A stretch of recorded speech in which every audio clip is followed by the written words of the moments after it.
The Horse and His Boy, Chapter 13, The Fight at Anvard. By about 11 o'clock the whole company was once more on the march, riding westward with the mountains on their left.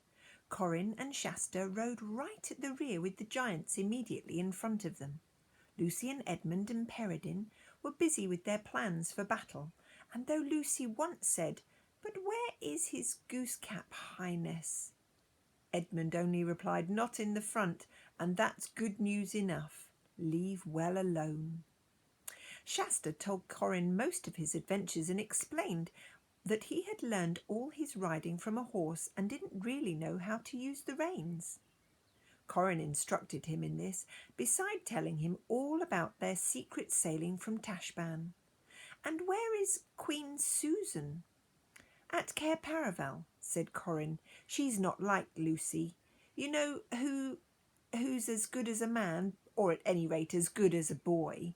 Queen Susan is more like an ordinary grown-up lady. She doesn't ride into wars, though she is an excellent archer."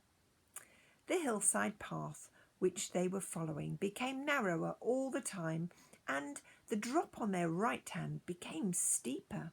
At last they were going in single file along the edge of a precipice, and Shasta shuddered to think that he had done that last night without knowing. But of course, he thought, I was quite safe. That is why the lion kept on my left. He was between me and the edge all the time. Then the path went left and south, away from the cliff, and there were thick woods on both sides of it, and they went steeply up and up into the pass. There would have been a splendid view from the top if it were open ground, but among all those trees you could see nothing, only every now and then some huge pinnacle of rock above, and tree-tops and an eagle or two wheeling up high in the blue air. "They smell battle," said Corin, pointing at the birds. "They know we're preparing a feed for them." Shasta didn't like this at all. When they'd crossed the neck of the pass and come a good deal lower, they reached more open ground, and from here Shasta could see all Archenland, blue and hazy, spread out below him, and even, he thought, a hint of the desert beyond it. But the sun, which had perhaps 2 hours or so to go before it set, was in his eyes, and he couldn't make things out distinctly.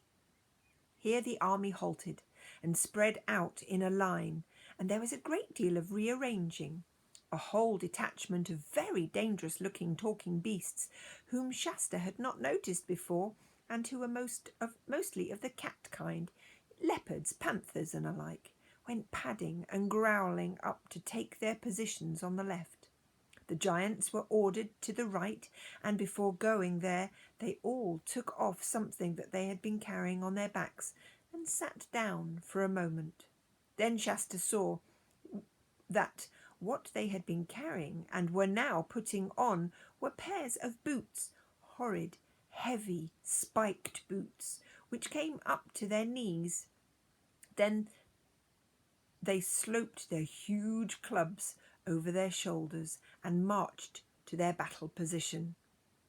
The archers with Queen Lucy fell to the rear, and you could first see them bending their bows and hear them twanging twang as they tested their strings, and wherever you looked you could see people tightening girths, putting on helmets, drawing swords and throwing cloaks to the ground.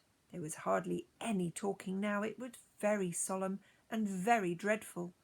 "I'm in for it now. I really am in for it now," thought Shasta. Then there came noises far ahead, and the sound of many men shouting, and a steady thud, thud, thud. "Battering ram," whispered Corin. "They're battering the gate." Even Corin looked quite serious now. "Why doesn't King Edmund get on?" he said. "I can't stand this waiting about.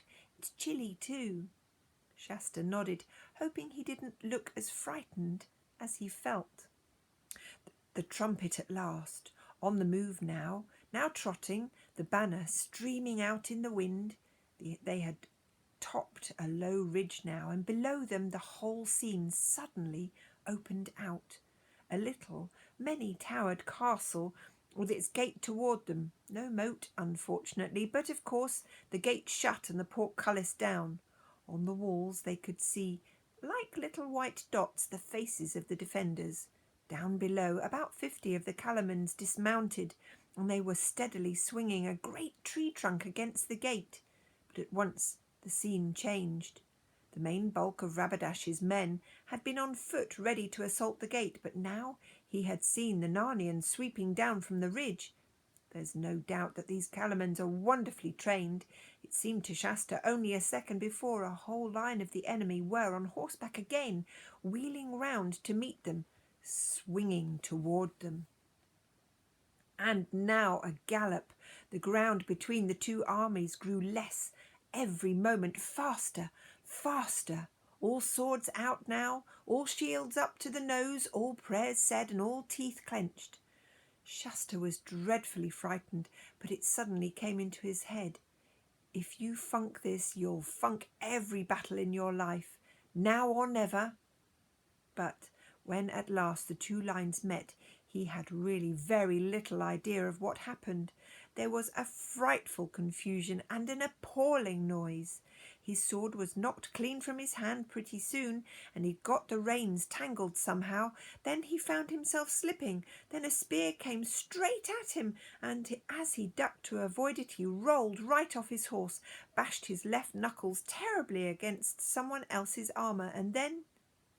But it's no use trying to describe the battle from Shasta's point of view.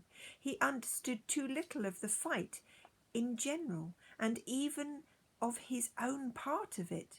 The best way I can tell you what really happened is to take you some miles away to where the hermit of the Southern March sat gazing into the smooth pool beneath the spreading tree, with Bree and Wynne and Aravis beside him. For it was in this pool that the hermit looked when he wanted to know what was going on in the world outside the green walls of his hermitage. There, as in a mirror, he could see at certain times what was going on in the streets of the cities far south than Tashban, or what ships were putting into Ravenhead in the remote Seven Isles, or what the robbers or wild beasts stirred in the great western forests between the Lantern Waste and Telmar. And all this day he had hardly left his pool, even to eat or drink, for he knew that great events were on foot at Archenland. Aravis and the horses gazed at it too. They could see it was a magic pool. Instead of reflecting the tree in the sky, it revealed cloudy and coloured shapes moving, always moving in its depths. But they could see nothing clearly. The hermit could, and from time to time he told them what he saw. A little while before Shasta rode into his first battle, the hermit had begun speaking like this. I see 1, 2, 3 eagles wheeling in a gap by Stormness Head. One is the oldest of all the eagles. He would not be out unless battle was in hand. I see him wheel to and fro, peering down sometimes at Anvard and sometimes to the east behind Stormness. Ah, I see now what Rabadash and his men have been so busy all day. They have felled and lopped a great tree, and they now are coming out of the woods and carrying it as a ram. They have learned something from failure of last night's assault. He would have been wiser if he had set his men to making ladders, but that takes longer, and he is impatient. Fool that he is! He ought to have ridden back to Tashban as soon as the first attack failed, for his whole plan depended on speed and surprise. Now they are bringing the ram into position. King Loon's men are shooting hard from the walls. 5 Calamines have fallen, but not many will. They have their shields above their head. Rabadash is giving orders now. With him are his most trusted lords, fierce Tarkans from the eastern provinces. I can see their faces. There is Corridin of Castle Torment, and Azru, and Chalamash. of the twisted lip, and tall Tarkan with a crimson beard. By the main, my old master, Anradin, said Bree. Shh, said Aravis. Now the ram is started. If I could hear as well as see, what a noise it would make, stroke after stroke, and no gate can stand it for ever. But wait, something up by Stormness has scared the birds. They're coming out in masses, and wait again. Oh, I can't see yet. Ah, now I can. The whole ridge up on the east is black with horsemen. If only the wind would catch that standard and spread it out. They're over the ridge now, whoever they are. Ah, I've seen the banner now. Narnia. Narnia. It's the Red Lion. They're in full career down the hill now. I can see King Edmund. There's a woman behind among the archers. Oh, what is it? Asked Hwyn breathlessly. All his cats are dashing out from the left of the line. Cats, said Aravis. Great cats, leopards and such, said the hermit impatiently. I see. The cats are coming round in a circle to get at the horses of the dismounted men. A good stroke. The Calaman horses are mad with terror already. Now the cats are in among them, but Rabadash has reformed his line and has 100 men in the saddle. They're riding to meet the Narnians. There's only 100 yards between the two lines, now 50. I can see King Edmund. I can see the Lord Peridin. There are 2 mere children in the Narnian line. What can the king be about to let them into battle? Only 10 yards. The lines have met. The giants on the Narnian right are doing wonders, but one's down, shot through the eye. I suppose the centre's all a muddle. I can see more on the left. There are the 2 boys again. Lion alive, one is Prince Corin, the other like him as 2 peas. It's your little Shasta. Corin is a fighting man. He's killed a Calamine. I can see a bit of the centre now. Rabadash and Edmund almost met then, but the press has separated them. What about Shasta? Said Aravis. Oh, the fool, groaned the hermit. Poor, brave little fool. He knows nothing about this work. He's making no use of his shield at all. His whole side is exposed. He hasn't the faintest idea what to do with his sword. Oh, he's remembered it now. He's waving it wildly about.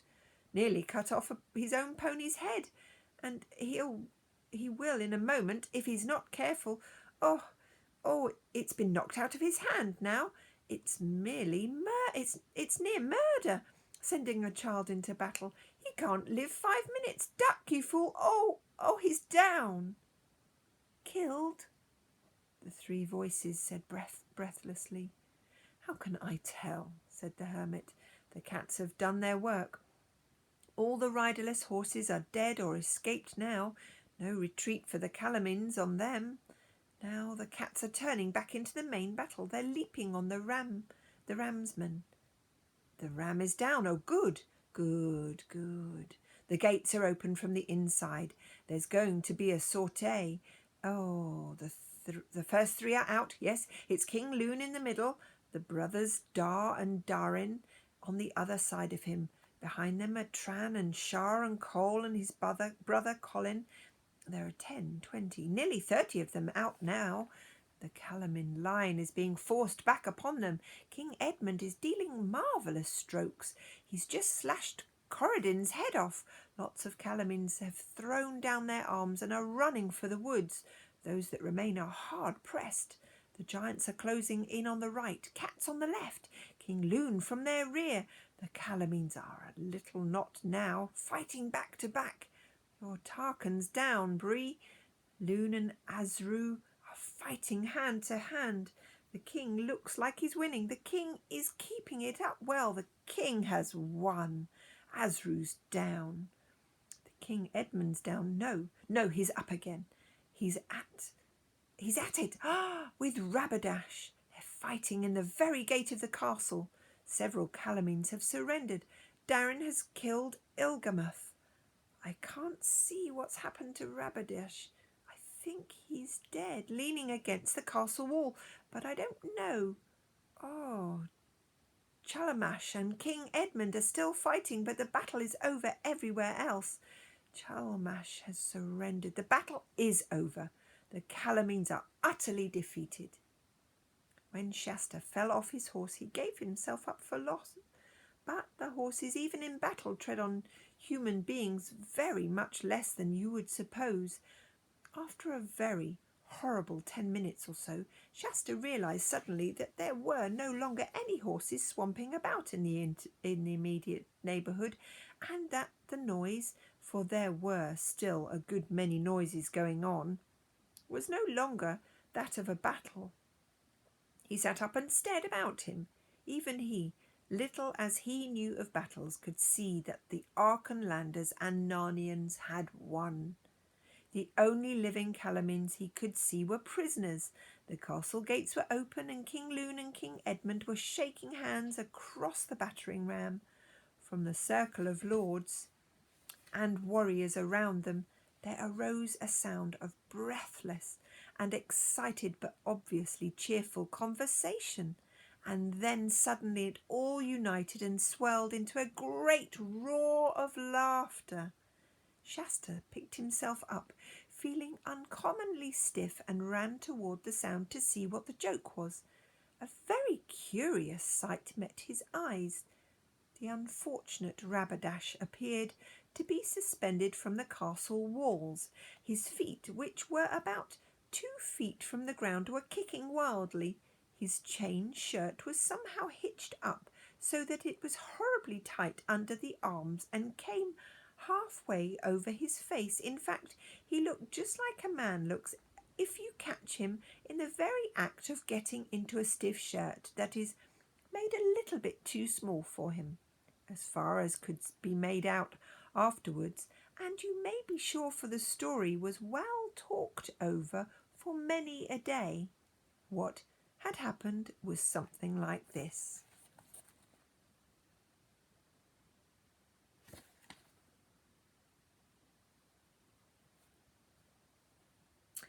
Early in the battle, one of the giants had made an unsuspectful stamp at Rabadash with his spiked foot. Unsuccessful because it didn't crush Rabadash, which was what the giant had intended, but not quite useless because one of the spikes tore the chainmail, just as you or I might tear an ordinary shirt. So Rabadash, by the time he encountered Edmund at the gate, had a hole in the back of his shirt, and when Edmund pressed him back nearer and nearer to the wall, he jumped up on a mounting block and stood there, raining down blows on Edmund from above. But then, finding that this position, by raising himself above the heads of everyone else, made him a mark for every arrow from the Narnian bows, he decided to jump down again. And he meant to look and sound. No doubt for a moment he did look and sound very grand and very dreadful as he jumped, crying, "The bolt of Tash falls from above." But he had to jump sideways because the crowd in front of him left no space for landing in that direction, and then the nearest way you could wish, the tear in the back of his shirt caught on a hook on the wall. Ages ago this hook had a ring on it for tying up horses. And there he found himself, like a piece of washing hung up to dry, with everyone laughing at him. "Let me down, Edmund," howled Rabadash. "Let me down and fight me like a king and a man, or if you are too great a coward to do that, kill me at once." "Certainly," began King Edmund, but King Lune interrupted. "By your Majesty's good leave," said King Lune to Edmund. "Not so." Then turning to Rabadash, he said, "Your Royal Highness, if you had given that challenge a week ago, I'll answer it."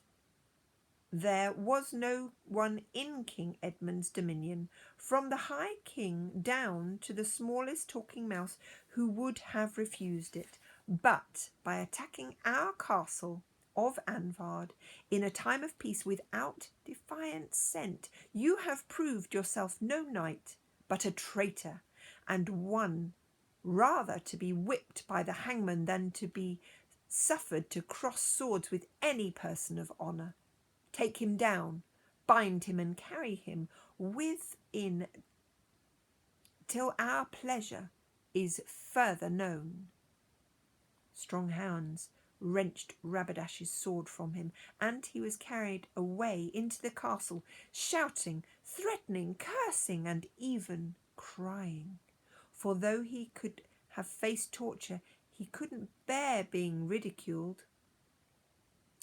In Tashbaan, everyone had always taken him seriously. At that moment, Corin ran up to Shasta, seized his hand, and started dragging him toward King Loon. "Here he is, father, here he is," cried Corin.